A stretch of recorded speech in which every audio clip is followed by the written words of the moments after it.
Flight journey అనగానే చాలా ఎగ్జైటింగ్గా feel అయ్యేవాళ్ళం. First time విమానం ఎక్కుతున్నామంటే ఇక అంతే సంగతులు.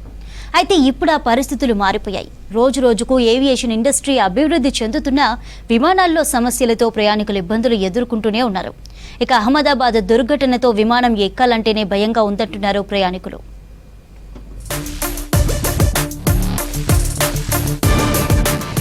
ఏవియేషన్ ఇండస్ట్రీ వేగంగా అభివృద్ధి చెందుతున్నా అదే స్థాయిలో ప్రయాణికులకు ఇబ్బందులు ఎదురవుతూనే ఉన్నాయి.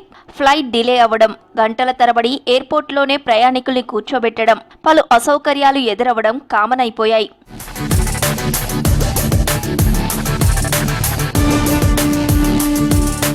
ప్రపంచవ్యాప్తంగా విమానాల్లో సాంకేతిక సమస్యలతో అత్యవసర ల్యాండింగ్ అవ్వడం లాంటి సంఘటనలు జరుగుతూనే ఉన్నాయి. గత నెలలో బోయింగ్ UA777 ఫ్లైట్ ఇంజన్లో సాంకేతిక సమస్య వల్ల బీజింగ్ ఎయిర్పోర్ట్లో అత్యవసరంగా ల్యాండ్ చేశారు. పుకెట్ నుంచి ఢిల్లీ బయలుదేరిన ఎయిర్ ఇండియా విమానంలో బాంబు ఉందని బెదిరింపులు రావడంతో టేకాఫ్ అయిన ఫ్లైట్ని మళ్లీ పుకెట్ ఇంటర్నేషనల్ ఎయిర్పోర్ట్లోనే ల్యాండింగ్ చేశారు.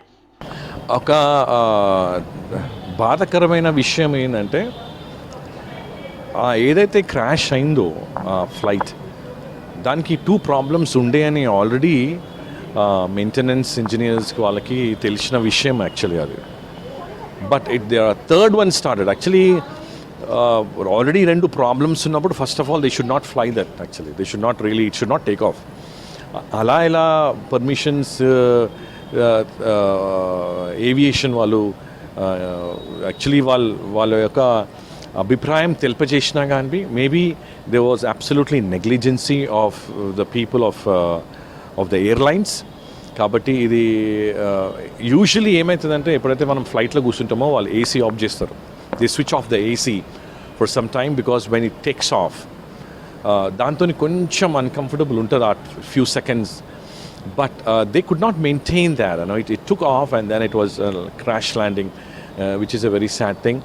But I request దీని వెనకకి ఎవరైతే ప్రయాసపడుతున్నారో that it should be set right so that people lives are saved, because every life is precious.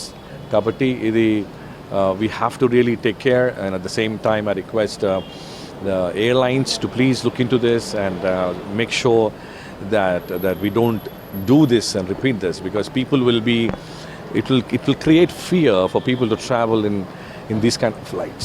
అహ్మదాబాద్లో ఎయిర్ ఇండియా ఫ్లైట్ క్రాష్ అవడంతో దేశంలోని విమాన ప్రయాణాల భద్రతపై సందేహాలు రేకెత్తిస్తోంది. దీంతో చాలా మంది ప్రయాణికులు విమాన ప్రయాణానికి భయపడుతున్నారు. ముఖ్యంగా డొమెస్టిక్ ఫ్లైట్స్లలో సరైన సదుపాయాలు లేకపోవడం, రిఫ్రెష్మెంట్ లేని ప్రయాణాలు, అనేక సౌకర్యాలతో ఇబ్బందులు పడుతున్నారు ప్రయాణికులు. నార్మల్గా డిలే అన్నది జరుగుతూ ఉంటుంది, కానీ ఫ్లైట్ డిలే అనేది జరుగుతుంది, కానీ ఇలాంటి బ్యాడ్ ఎక్స్పీరియన్స్లు ఎప్పుడు మనం చూడలేదు. నేనైతే చూడలేదు లాస్ట్ 20-30 ఇయర్స్లోను. ఆమె regular traveller for national and international. Domestic నేను కూడా తిరుగుతూనే ఉంటాను, ఇంటర్నేషనల్ ట్రావెల్ ఆల్సో. బట్ ఇంతవరకు ఇట్లాంటి బ్యాడ్ ఇన్సిడెంట్స్ అయితే చూడలేదు. But it is very pathetic. అని వాళ్ళు కేర్ తీసుకోవాలి. నార్మల్గా కేర్ తీసుకుంటారు, కానీ ఎయిర్ ఇండియా అన్నది అంటే ఇంకా టాటా వాళ్ళు తీసుకున్న తర్వాత ఇంకా బాగుంటుందని ఎక్స్పెక్ట్ చేసాము. బట్ ఇలా జరగడం అనేది it is something which we didn't expect. Yes, రెగ్యులర్గా ట్రావెల్ చేస్తూ ఉంటాను. ఇప్పుడు ఇన్సిడెంట్ తర్వాత అఫ్కోర్స్ భయం పెరుగుద్ది, ఎందుకు ఉండదు. కానీ డెస్టినేషన్ రీచ్ అవ్వాలి అంటే flight is the only mode. కానీ దానికోసం ఎలాంటి ప్రికాషన్స్ తీసుకుంటారనేది it's up to the airlines and the airport. And hopefully మన రామ్మోహన్ నాయుడు గారు, who is the airlines minister, he's taking a right call. And చూసుకునే ఆయన లీడర్షిప్లో ఇంకా బెటర్గా అవుతుంది. And he'll be taking care this forward, and he will make sure that this won't happen again.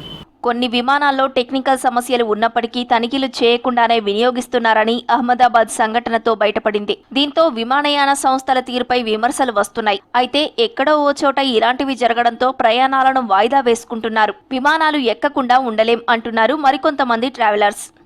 మళ్ళీ 26 కూడా నేను ఢిల్లీకి వెళ్ళాలి. సో నేను ఫ్లై చేయకపోతే నేను ఇక నా వృత్తికి నేను ఏమి చేయలేను. బట్ ఇలాంటి ఇన్సిడెంట్ జరిగితే కొద్ది భయం అనేది వస్తుంది. బట్ టైం ఇదంతా. బట్ ఒక్కటి చెప్తున్నాను, ఎవరైనా మన డ్యూటీ మనం చేయాలి. ఇప్పుడు అది ఎవరు చేశారు అనేది, ఏం ప్రాబ్లం అనేది మనకు ముందు తెలుస్తుంది. సో దీన్ని చూసైనా ఇంకా ఎక్స్పీరియన్స్ అయ్యి ఎవరైనా అది ఏం డ్యూటీస్ ఉంటాయో, ఫ్లైట్స్ని ఎట్లా చెక్ చేయాలో అది అన్నీ చెక్ చేసి, సో ఇలాంటి ఇన్సిడెంట్ మళ్ళీ జరగొద్దని భగవంతు కోరుతూ. యాక్చువల్గా మనది కాకినాడ, బట్ నేను సౌదీ చిన్న విజిట్కి వెళ్ళాను. అక్కడ మా రిలేటివ్స్ ఉన్నారు. అండ్ జస్ట్ మనకి వచ్చిన మార్నింగ్ నాది evening flight, and morning Ahmedabad ఇలా జరిగిందని తెలిసింది. అప్పుడు నాకు కొంచెం భయం వేసింది, ఎందుకంటే ఇది ప్రాణాలు సంబంధించింది కదా, సో అందుకు. బట్ తర్వాత ఇంకా బై గాడ్ గ్రేస్ ఇంకా వెళ్ళాల్సి వచ్చింది, తప్పదు ఇంకా రావాలి ఇంకా ఏపీ. సో బట్ ఇప్పుడు నేను అబ్జర్వ్ చేసింది ఏంటంటే, వాళ్ళు చెక్ చేస్తున్నారు బాగా. సో బాగా చెక్ చేసి దెన్ అప్పుడు రన్ చేస్తున్నారు. నేను అబ్జర్వ్ చేసింది అయితే అది. సో ఓకే, నాకైతే బాగానే అనిపించింది. బాగా చేశారు మొత్తం, total everything okay fine. But దిగిన తర్వాత ఇప్పుడు కొంచెం హ్యాపీ అనిపించింది. ఫ్లైట్లలో ఎదురైన అసౌకర్యాల గురించి సోషల్ మీడియాలో తమ అనుభవాలను పంచుకుంటున్నారు ప్రయాణికులు. అయితే ఇలాంటి ప్రమాదాలు జరగకుండా ఏవియేషన్ సంస్థలు చర్యలు తీసుకోవాలని కోరుతున్నారు ప్రయాణికులు.